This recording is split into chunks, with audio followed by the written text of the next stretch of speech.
ইস, ওফ জান, কি করছো? ছাড়ো না দুষ্টুটা। বেবি একটু আদর করতে দাও না, এই জায়গাটা অনেক বেশি hot।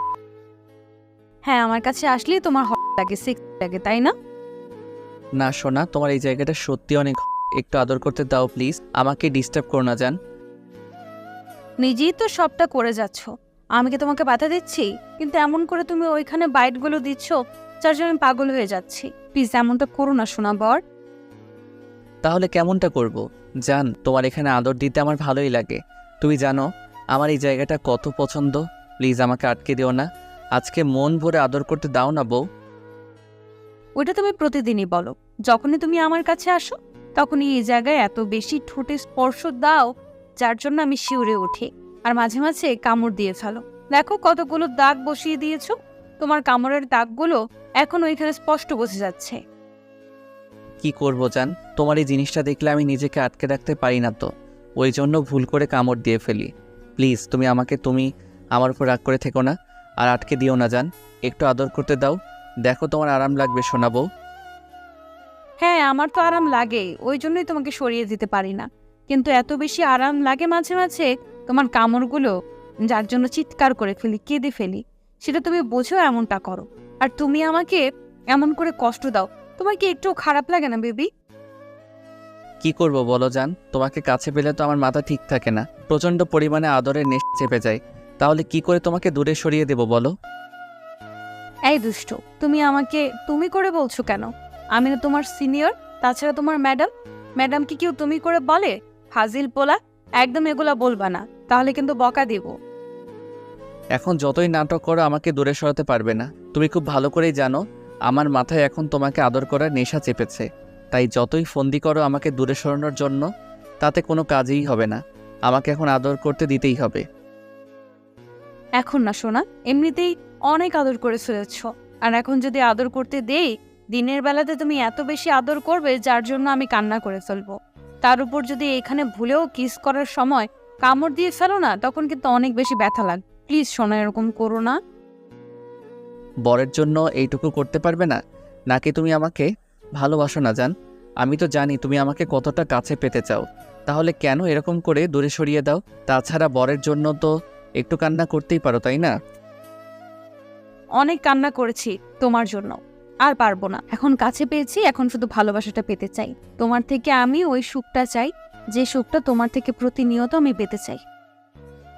আমি কি ইচ্ছা করে এরকমটা করি নাকি? যখন আদর করতে আসি তখন তুমি চিৎকার করে ফেলো। তোমাকে কি আমি বলেছি চিৎকার করো? তুমি তো উল্টো আমাকে নিজের সাথে মিশিয়ে নেওয়ার চেষ্টা করো। আর যখন তোমার ইয়েতে লাভ বাইট দেই তখন তুমি চিৎকার করে ফেলো। তাহলে শেষ পর্যন্ত স্বীকার করলে যে তুমি আমার ইয়েতে কামড় দাও। আমার কষ্ট হয়, তাহলে দাও কেন? তোমাকে বারবার বারণ করেছি ওইখানটায় কামড় দিবে না। ওইখানে কামড় দিলে আমি নিজেকে ঠিক রাখতে পারি না। এত সেন্সিটিভ আর নরম জায়গায় তুমি কামড় দিলে কি আমার ব্যথা লাগে না বলো? আমি তো জানি লাগে, কিন্তু কি করবো বলো? আমি কি ইচ্ছা করে দেই? তোমার কাছে আসলেই তো নিজেকে আটকে রাখাটাই মুশকিল হয়ে যায় জান। তার উপর তোমার এই নরম সুন্দর নাভি টিকলে আদর দিতে ইচ্ছে করে। প্লিজ আমাকে বাধা দিও না, একটু আদর করতে দাও। আমার না অনেক ভালো লাগছে এখানে আদর দিতে জান। আমারও লাগে, কিন্তু এখন লাগছে না। প্লিজ ছাড়ো। এখন যদি এরকম দুষ্টুমি করতে থাকো, তাহলে আমাকে আবার গোসল করতে যেতে হবে। আর আমি জানি তুমি একবার আদর করতে শুরু করলে আমাকে সম্পূর্ণ আদর না করে ছাড়ো না। তাই এখন আর কোনো দুষ্টুমি করো না প্লিজ শোনা বল, তাহলে আমার খারাপ লাগবে। কেন খারাপ লাগবে কেন? যেখানে বরের ভালোবাসাটা মেয়েদের কাছে ভালো লাগে, মেয়েরা সবসময় এই ভালোবাসাটাই চায়। আর তুমি কি না বলছো তোমার খারাপ লাগবে? আচ্ছা সত্যি করে বলো তো, আমি তোমার কাছে আসলেই তুমি এরকম করে দূরে সরানোর চেষ্টা করো কেন? আরে বাবা, এমনটা মনে হচ্ছে কেন? কখন তোমাকে দূরে সরিয়ে দিলাম বলো? এই তো দিচ্ছ আর বলছো কখন দূরে সরিয়ে দিলে। তোমার কাজে কর্মে আমার না সন্দেহ হচ্ছে যে এখনও কি তুমি সে আমাকে আগের মতো ভালোবাসো, নাকি এখন তোমার ভালোবাসাটা পুরনো হয়ে গেছে, যার জন্য এভাবে আমাকে দূরে সরিয়ে দিতে পারলেই বেঁচে যাও।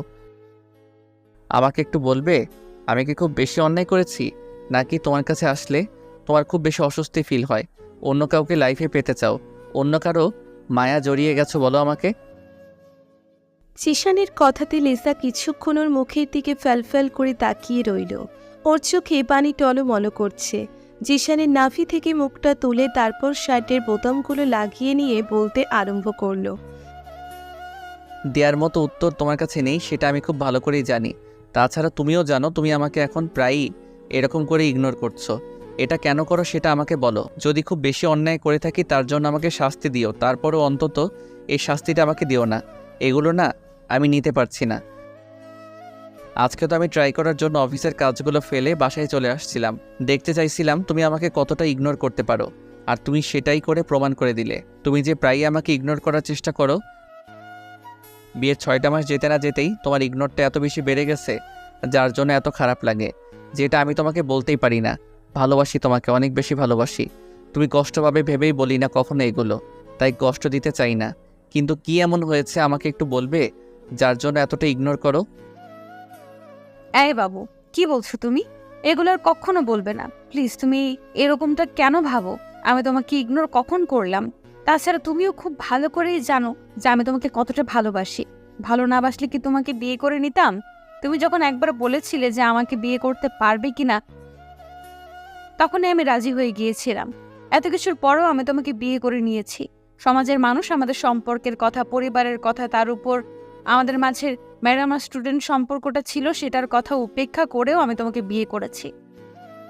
তারপরেও তোমার কাছে মনে হচ্ছে আমি তোমাকে ভালোবাসি না? আমার লাইফে অন্য কেউ আছে, আমি অন্য কারো মায়ে জড়িয়ে যাচ্ছি, এটা তুমি বলতে পারলে আমাকে বেবি? হ্যাঁ পারলাম, তোমার কর্মকাণ্ডে এটা বলতে বাধ্য হলাম। আজকে আমি অনেক দিন যাবৎ খেয়াল করে আসছি যে তুমি যখনই ঘুমিয়ে থাকো, আমি তোমার কাছে আসলে, তোমাকে স্পর্শ করলেই তুমি কেমন যেন বিরক্তি ফিল করো। হয়তো আমাকে সেটা প্রকাশ করো না, আর আজকে সেটা সরাসরি বলে দিলে। আচ্ছা আমাকে বলো, আমি কি এমন অন্যায় করেছি যার জন্য এভাবে ইগনোর করছো? নাকি তুমি আমাকে এখন আর ভালোবাসো না?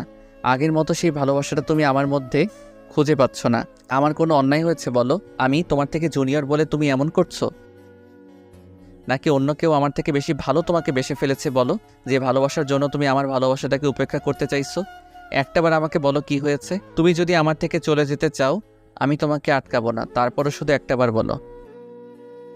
এসব করো না, আমি নিতে পারছি না।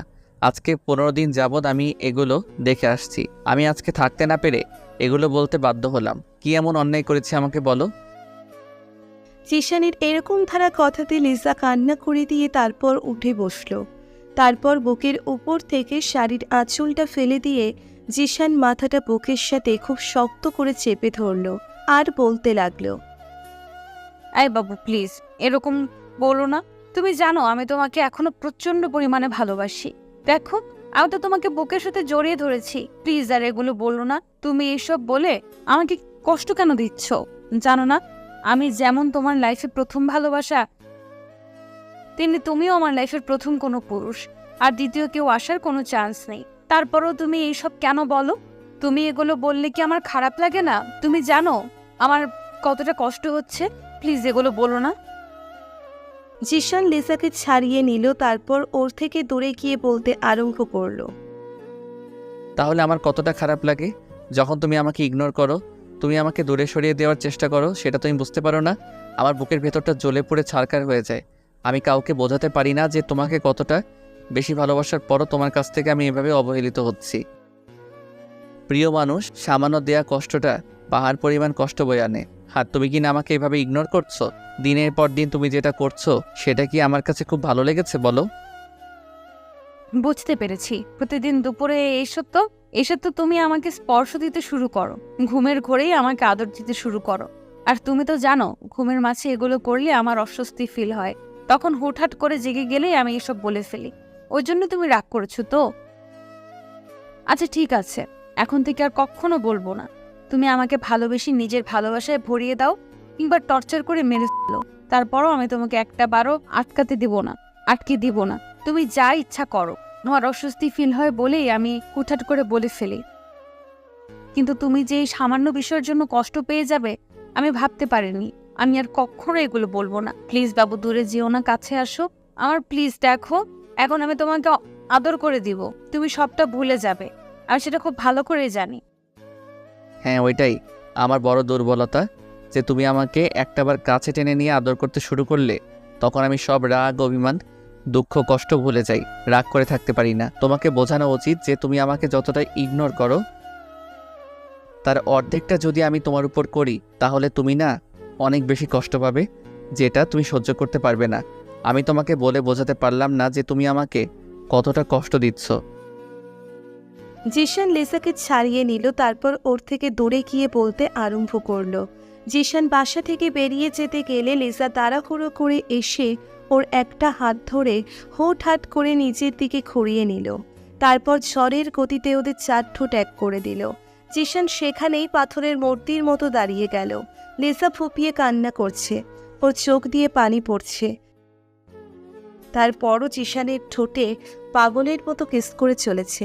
জিশান ওকে ছেড়ে যেতে না পারে, কারণ এই পিচ্ছিটার ইগনোরটা কখনো নিতে পারে না। তারপর একটা সময় ওর ঘাড়ে আর গলায় কয়েকটা কিস করে দিল। তারপর ওর বুকে মুখ গুজে দিয়ে ঘন ঘন নিঃশ্বাস নিতে লাগলো। আর বুকের উপর কয়টা কিস করে দিতেই জিশান আর থাকতে না পেরে ওর বুকের সাথে খুব শক্ত করে চেপে ধরে বলল, রাগটা তো ঠিকই ভাঙতে পারো, তাহলে রাগিয়ে দাও কেন? তুমি জানো না ইগনোরগুলো নিতে পারি না। তুই অন্য কোনোভাবে আমাকে কষ্ট দিও। আমি তোমাকে পেয়ে গেছি, তারপরও আমার তোমাকে হারানোর ভয়টা সবসময় কাজ করে। তোমাকে বলে বোঝাতে পারি না, এই ভয়টা থেকে আমি বেরোতে পারছি না, আর তুমি সেটাকে বারবার বাড়িয়ে দাও। হ্যাঁ মানছি আমি তোমার থেকে জুনিয়র, তাই তুমি যেটা বলবে আমি সেটাই মেনে নিই। তাই বলে আমাকে এত বেশি ইগনোর করো না, যার জন্য আমাকে হারিয়েই ফেলো। এভাবে কখনো আর এসব বলো না প্লিজ। তুমি জানো আমি তোমাকে কতটা ভালোবাসি, তারপরও যদি তুমি এগুলো বলো আমার কষ্ট হবে না? বলো প্লিজ, এগুলো বলিও না। আমি থাকতে পারবো না তোমাকে ছাড়া। তুমি একবার বলেছো, তাতেই আমি আব্বু আম্মুর বিরুদ্ধে গিয়ে তোমাকে বিয়েটা করে নিয়েছি। তারপর দেখো সবাই সবটা মেনে নিয়েছে। এখন যদি আমরা এই আলাদা হয়ে যাই তাহলে কি করে হবে বলো সোনা পাখি? আমি আব্বু আম্মুকে বলে দিয়েছি আমি সারা জীবন তোমার সাথে থাকতে পারবো। আর তুমি যদি আমাকে দূরে সরিয়ে দেওয়ার চেষ্টা করো না, তাহলে সেট করে নেওয়া ছাড়া আর কোনো উপায় থাকবে না জান। লিসা কথাটা বলতেই জিশান ওর ঠোঁট দিয়ে লিসার ঠোঁট বন্ধ করে দিল। তারপর দুজন দুজনকে স্পর্শ দিতে ব্যস্ত হয়ে পড়ল। একটা সময় জিশান ওকে কোলে উঠিয়ে নেয়, আর লিসা গভীরভাবে জিশানের ঠোঁটে কিস করে যাচ্ছে। জিশান গিয়ে দরজাটা আটকে দিয়ে আসে, তারপর লিসাকে নিয়ে বেডে চলে যায়। লিসা জিশানের বুকের উপর উঠে পাগলের মতো কিস দিচ্ছে। কিছুটা সময় পার হতেই জিশান ওকে ধাক্কা মেরে লিসাকে নিচে ফেলে দিয়ে ওর উপর উঠে গিয়ে শরীরের ভরটা ছেড়ে দিয়ে, তারপর ওর ঠোঁটচোরা ছেড়ে দিয়ে ওর ঘাড়ে আর গলায় নাক ঘষতে আরম্ভ করলো।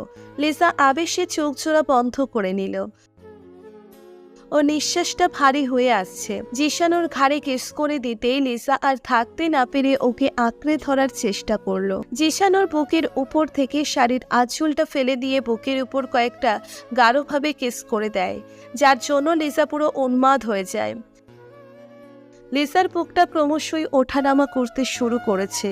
জিশান জানে পাগলিটা একদম উত্তেজিত হয়ে গেছে, তাই আস্তে আস্তে ওর শরীর থেকে সব কাপড়গুলো সরিয়ে দিয়ে আদরের মাত্রাটা বাড়িয়ে দেয়।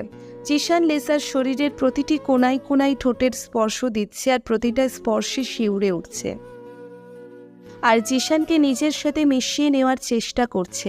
লিসার চোখ দিয়ে ভালোবাসার অস্ত্রগুলো গড়িয়ে পড়ছে। জিশান কিস দিতে দিতে লিসার নাভিতে চলে আসে। তারপর এখানটায় বেশ কয়েকটা গাঢ়ভাবে কিস করতেই লিসা আর থাকতে না পেরে জিশানের মাথাটা নাভির সাথে খুব শক্ত করে চেপে ধরে আর বলে, প্লিজ বাবু, এখানে এমন করে স্পর্শ দিও না, আমি পাগল হয়ে যাব। আমি থাকতে পারতেছি না, প্লিজ সোনা আমাকে শান্ত করে দাও। লিসার কথাতেই যেন একটা মুচকি হাসি দিয়ে ওদের শরীরে একটা চাদর জড়িয়ে দেয়। তারপর আর কি, ভালোবাসাটা গভীর হবে। আমাদের ভিডিওটি কেমন লেগেছে তা কমেন্ট করে জানাতে ভুলবেন না। আর ভিডিওটি যদি ভালো লেগে থাকে তাহলে একটি লাইক করুন আর সাবস্ক্রাইব করে আমাদের পাশেই থাকুন। ধন্যবাদ সবাইকে আমাদের পাশে থাকার জন্য। আল্লাহ হাফেজ।